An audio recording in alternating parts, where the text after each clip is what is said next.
Sangwa ikaze nshuti bagenzi mwese mudukurikira ku rubuga rwa televiziyo Renaissance n'isango ry'amakuru tubashikiriza mu Kirundi. Aya makuru kandi mugashobora kuyasanga ku rubuga ngurukanabumenyi rwa televiziyo Renaissance rwa YouTube. Incamake y'amakuru tugira tubashikirize ngo kurungika abasirikare bari kumwe n'imbonerakure hamwe n'intera hamwe mu gihugu ca Kongo ngo nuwundi mukenyuro wa Petero Nkurunziza wo kwerekana yuko ibibazo bitari mu Burundi ahubwo biri mu karere kose. Nayo ngo abanyororo bo mwibohero rikuru rya Gitega nta kosa na rimwe bakoze byotuma baronka ibihano ahubwo bariko basaba uburenganzira bwabo bwo gufatwa nk'abantu.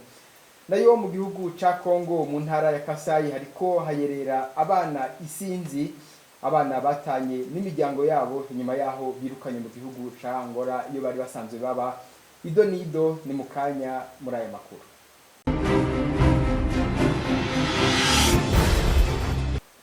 Ndasubiye kubaha ikaze. Abarundi bategerezwa gutahura ico Petero Nkurunziza yifuza ko ari uko abarundi bamarana mu kurungika abasirikare n'imbonerakure hamwe n'abagwanyi ba FDLR mu gihugu giharanira demokrasi ya Kongo kugira batuze umugwi w'abagwanyi ba Red Tabara. Kubw'umunyamabanga nshingwabikorwa w'urunani rw'amashirahamwe adaharanira ivyicaro vya politike Foske ngo niyo ngendo ya Petero Nkurunziza y'ukwerekana ko ikibazo kitari mu gihugu ahubwo ikibazo kiri mu gihugu kibanyi, akibagira ko mu mwaka wa 2015 yihagiye ikiringo ca gatatu kidahuye n'amategeko. Kurikira Ernest Nkurunziza. N'ibintu Nkurunziza ubiravye ngira arafise umugambi wo gutera akajagari muri aka karere. Arafise umugambi ubu rero agomba ingwano y'abarundi hagati y'abarundi ayikure mu Burundi ayizane mu karere kugira ngo aronke akaryo kukwerekana yuko ikibazo atari Burundi ahubwo ikibazo aramakungu, ikibazo arakarere, ikibazo atariwe ariko aragitera. Agomba rero kugira ngo aronke abamushigikira bari hanze, abamushigikira. Urabona yuko ubu mubo ariko arakoresha harimwo n'intera hamwe, zirya ntera hamwe yazizanye kugira ngo yerekane yuko ikibazo kitari hagati y'abarundi gusa ahubwo ko ikibazo kiri hagati yawe n'ibihugu bindi n'amakungu. Urabona yuko iminsi yose yamariko aravuga yuko umwansi ari utamushigikiye, umwansi ari umututsi, umwansi ari Rwanda, umwansi ari Belgique, umwansi ari umufaransa, umwansi ari umunyamahanga, kugira ngo aronke ingene ahenda abanyagihugu kugira ngo babandanye bamushigikira mu makosa mabi, mu bwicanyi bubi ariko arakorera abarundi.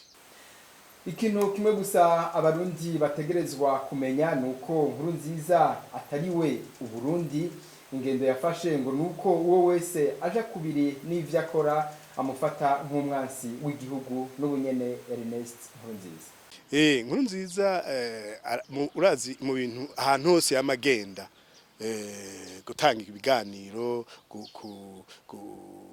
gushikira abanyagihugu, yama ariko arababwira yuko umwansi w'u Burundi ari umututsi, yuko umwansi w'u Burundi ari uwahunze, yuko umwansi w'u Burundi ari utamushigikiye, ariwe mwansi w'u Burundi. Mugabo ico adakora ni ugutandukanya umwansi wa Nkurunziza n'umwansi w'igihugu, n'umwansi w'abarundi, kuko Nkurunziza siwe Burundi. Ico nico dutegerezwa kumenyesha abanyagihugu, nico abanyagihugu bategerezwa kumenya yuko ubu uriko aragwanya Nkurunziza atariko agwanya abarundi, kuko uwugwanya Nkurunziza ariko agwanya ivyo akora, ariko agwanya amabi, ariko agwanya ivyo amabi inkuru nziza ariko arakorera abarundi, ubukene ariko aradushiramwo, ubwicanya ariko arabagirira, ivyo byose nivyo abantu baba bariko baragwanya. Abantu rero nibamenye kumenya, nibamenye ikiri nyuma y'ibi inkuru nziza ariko arakora, bareke kumushigikira kuko inkuru nziza siwe Burundi, umwasi wa nkuru nziza siwe mwasi w'igihugu. Ico rero abantu bategeza kukimenya, hanyuma bakamenya ico bafata n'ico bareka, kugira ngo kanatsinda abarundi baramaze no kubibona. Abarundi baramaze kubibona yuko umwasi w'u Burundi atari umunyamahanga kandi atari umunyarwanda kandi atari umufaransa atari umubirigi. Mu minsi heze sinzi uwo twavuganye yatubwiye, yavuze ati umwasi w'u Burundi nuwo yigira ko yatowe mugabo akaba adashobora kubona no kugwanira inyungu z'umunyagihugu, akagwanira inyungu ziwe gusa zo kuguma ku butegetsi kandi ataco ariko aramarira abarundi, yabashize mu bukene, yabashize mu ngwara, yabashize mu mabi yose, ariko akwegera igihugu mu kuzimu. Abakuru ajanye n'ubutungane mu kubandanya aya makuru nyuma yaho abafungwa bo mu ibohero rikuru ry'Igitega bakatiwe umunyororo w'imyaka igera kuri 10, bamwe n'abandi barabandanya kugira ico babivuze ko. Ya nyuma akaba ari y'umushingwamanza Gustave Niyonzima, aho yemeza ko atakosa na rimwe bakoze mu gusaba ko bafatwa nk'abantu. Umushingwamanza Gustave Niyonzima akishimikiza itegeko mpuzamakungu ryemeje ugenekerezo rya 10 Kigarama umwaka w'1948 Uburundi bwateye ko igikumu, hamwe n'itegeko ryo kuwa 14 Kigarama umwaka w'2017 bigenga amabohero mu Burundi. Kubwiwe ubutegetsi bwabise abagumutsi kugira buronke ibindi bishasha vy'ivyaha ushobora kubashira ko kugira ntibasohoke ibohero kurikira.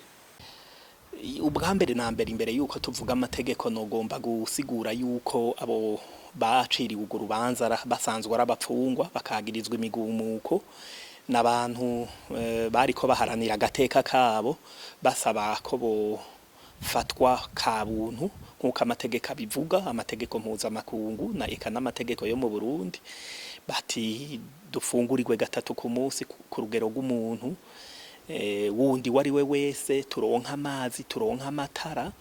Rero ivyo vyose bashobore kuvugana n'abashingwamanza babo, bagemurirwe eka bafatwe nk'abantu nyene kabuntu nk'ikiremwa muntu. Ivyo vyose rero uravye nk'itegeko ry'itariki 14 z'ukwa 12 mu 2017 rigenga amaprison, ico bita regime pénitentiaire, rirabisigura ko ubwo bubasha baburonka eka tegeko mpuzamakungu Burundi bwateye k'igikumu ico twita Declaration Universelle des Droits de l'Homme birabivuga, nivyo baharanira.